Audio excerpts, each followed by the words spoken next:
पत्नी के आगे धर्म शब्द क्यों लगा?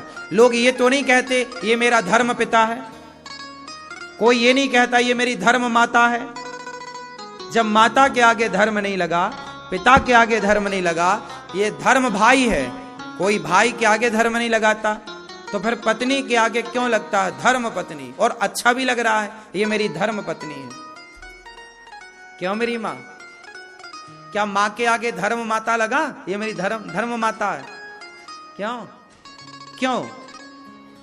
माँ के आगे धर्म शब्द नहीं लगा, पिता के आगे धर्म शब्द नहीं लगा, बहन के आगे नहीं लगा, भाई के आगे नहीं लगा, तो फिर पत्नी के आगे क्यों लगा?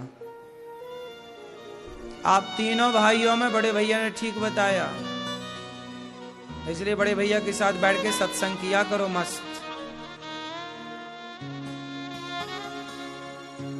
इन्होंने बताया कि हमने पत्नी को धर्म पूर्वक स्वीकार किया है, विवाह हुआ, हम भागे नहीं लेकर के, हम चोरी छुपके नहीं भागे, हमने समाज के आगे वेद मंत्रों के साथ, वेदों के उच्चारण के साथ धर्म पूर्वक हमने सारे विधि विधान से एक लड़की को पत्नी के रूप में स्वीकार किया है, धर्म के साथ।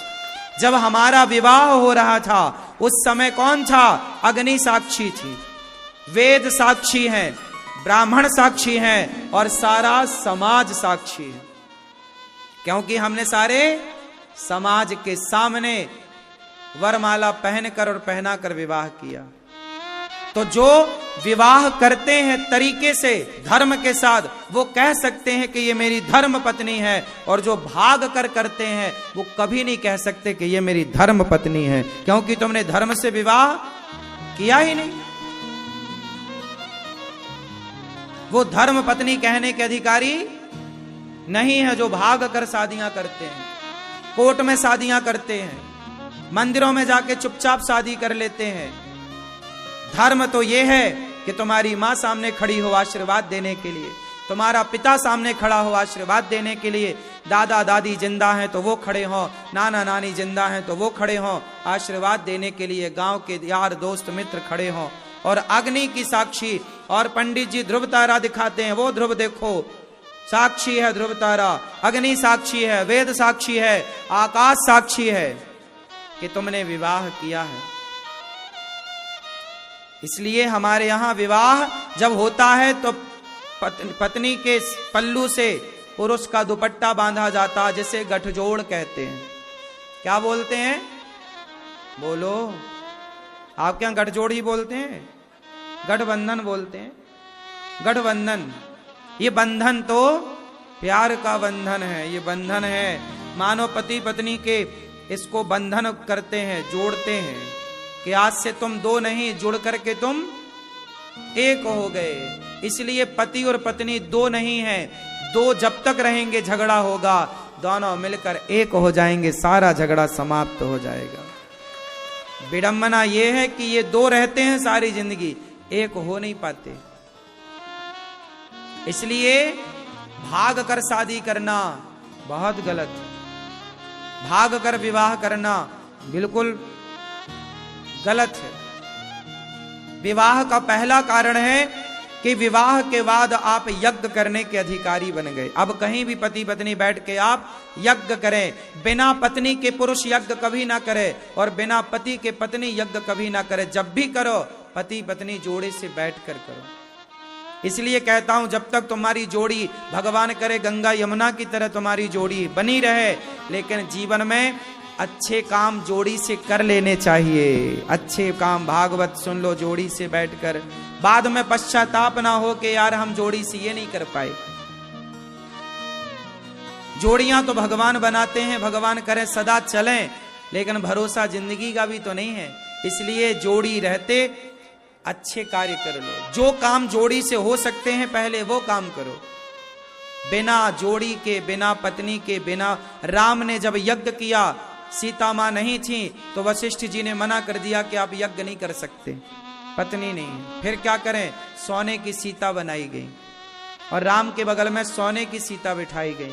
आप कोई भी यज्ञ करते हैं, बिना पत्नी के नहीं हो सकता। इसलिए हमने विवाह किया है यज्ञ करने के लिए, और यज्ञ ईश्वर को प्राप्त करने का एक रास्ता है। हम सनातनी लोग यज्ञ करके ही ईश्वर से जुड़ते हैं, कनेक्ट होते हैं। ईश्वर की आराधना एक यज्ञ है। ये भागवत भी एक यज्ञ है, श्रीमद् भागवत सप्ताह ज्ञान यज्ञ, ये यज्ञ है। इसलिए भागवत भी जोड़ी है तो जोड़ी से सुनो, नहीं है तो कोई बात नहीं, फिर तो सुनना ही है। अब विवाह का दूसरा कारण बताइए। मैंने एक कारण बताया कि यज्ञ करने के लिए विवाह होता है। विवाह क्यों होता है, दूसरा कारण बताइए। वंश बढ़ाने के लिए। तो वंश तो सुअर भी बढ़ा रहे हैं।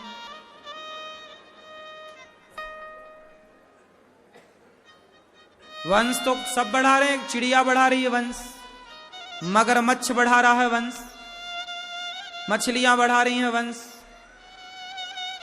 कौन है इस धरती पर? चींटियां वंश बढ़ा रही हैं। चींटियां इतनी सी हैं, लेकिन वो भी जान रही हैं कैसे वंश बढ़ता है।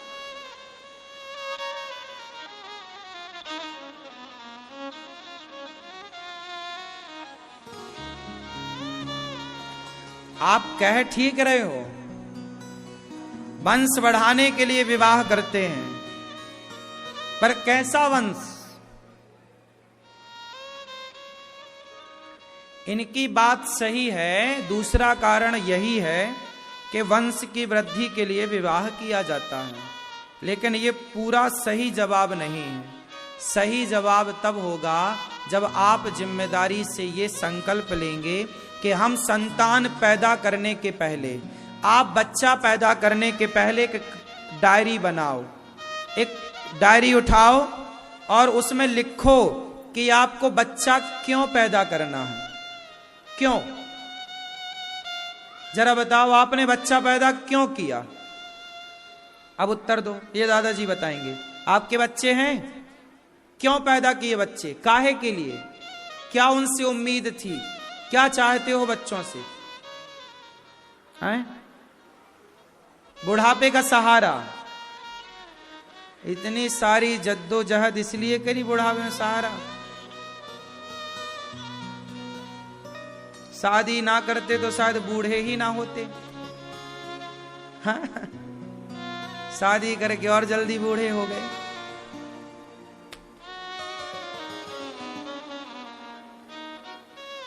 सुनो,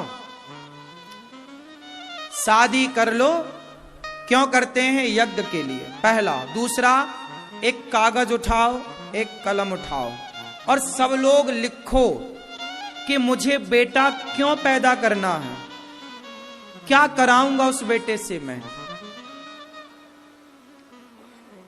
क्यों बच्चे पैदा किए जाते हैं? आजकल जितने बच्चे पैदा हो रहे हैं, ये अपने माँ बाप को गिलास भर पानी नहीं दे रहे हैं। बोलो हाँ। 80% बच्चे पानी नहीं दे रहे हैं, 20% बच्चे ठीक ठाक हैं। बात सही है?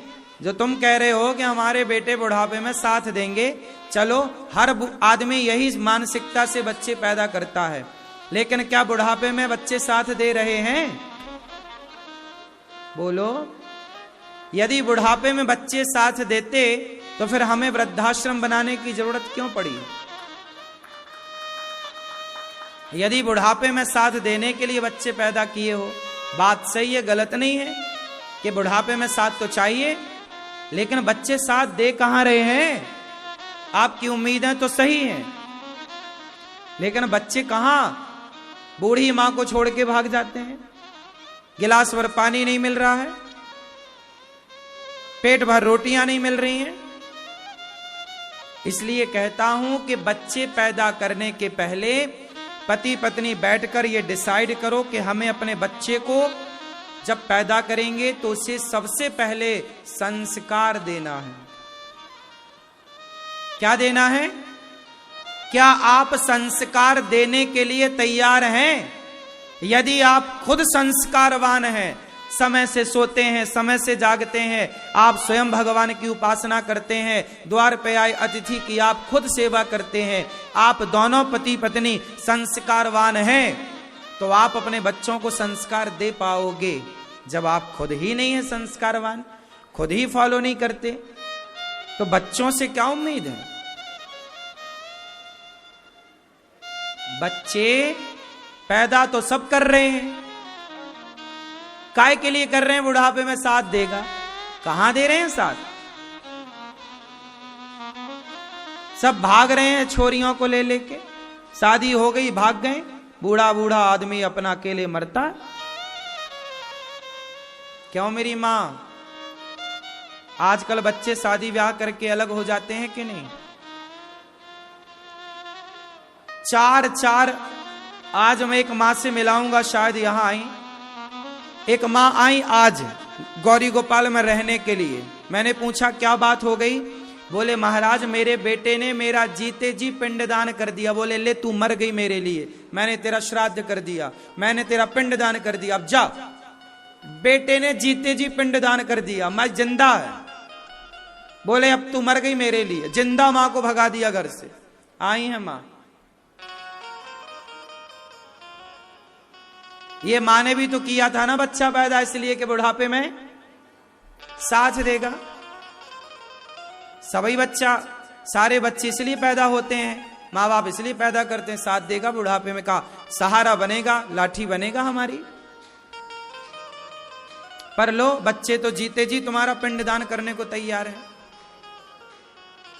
इसलिए बच्चा पैदा करने के पहले आप माँ बाप पहले बैठकर ये डिसाइड करो कि क्या आप अपने बच्चे को सही दिशा पर, सही रास्ते पर, अर्जुन की तरह, ध्रुव की तरह, प्रहलाद की तरह बना सकते हो। अरे भाई, जननी जने तो भक्त जने, या दाता या सूर, या से तो बंध्या भली काहे गवावे नूर। जब बच्चा पैदा किए ही हो तो ऐसा करो कि इतिहास रचने वाला बच्चा हो। ऐसे गीदड़ पैदा करके करोगे क्या? क्या मैया क्या कहती हो? तुम्हारा पेट, तुम्हारा गर्भ तब पवित्र होता है जब तुम्हारे गर्भ से योग्य संतान का जन्म होता है, वरना तुम्हारा गर्भ अपवित्र ही रहता है। यदि तुम्हारी औलाद कामनाई समाज के, भले काम ना किए, चोरी डकैती डाल रहे हैं तुम्हारे बच्चे, तो तुम्हारा बच्चा पैदा करना सार्थक हुआ कि बेकार हो गया? बोलो बोलो मेरी मां। अब आप चप्पल उतार के बाहर आओ, कथा सुन के जाओ तो चप्पल गायब हो जाती हैं। अब जो चप्पल चुराए वो भी तो किसी के बच्चे होंगे, तो उनके मां बाप ने पैदा तो कर लिया, चप्पल चुराते फिर रहे हैं। सड़क में चलो तो मोबाइल चुराते फिर रहे हैं लोग, सड़क में चलो तो चैन चुराते फिर रहे हैं लोग, सड़क में चलो तो बहन बेटियों को छेड़ते हुए मिल रहे हैं कुछ लोग। बोलो हां कि ना? अब बच्चे पैदा तो किए, पर चौराहे में बैठ के वो लड़कियों को छेड़ रहे हैं, गलत गलत बातें कर रहे हैं लड़कियों को देखकर। तो तुमने ऐसे बच्चे काहे पैदा कर लिए कि जो दूसरों की बहन बेटी को छेड़ रहे हैं? ऐसे संस्कार देते कि बेटा, संसार की प्रत्येक लड़की, प्रत्येक स्त्री, प्रत्येक नारी हमारी मां है, हमारी बहन है, हमारी बेटी है। संसार का प्रत्येक पुरुष तुम्हारा पिता है, तुम्हारा भाई है, तुम्हारा पुत्र है। जिससे विवाह होगा बस वो तुम्हारा पति, वो तुम्हारी पत्नी। उसके अतिरिक्त संसार की प्रत्येक स्त्री तुम्हारी मां, बहन और बेटी।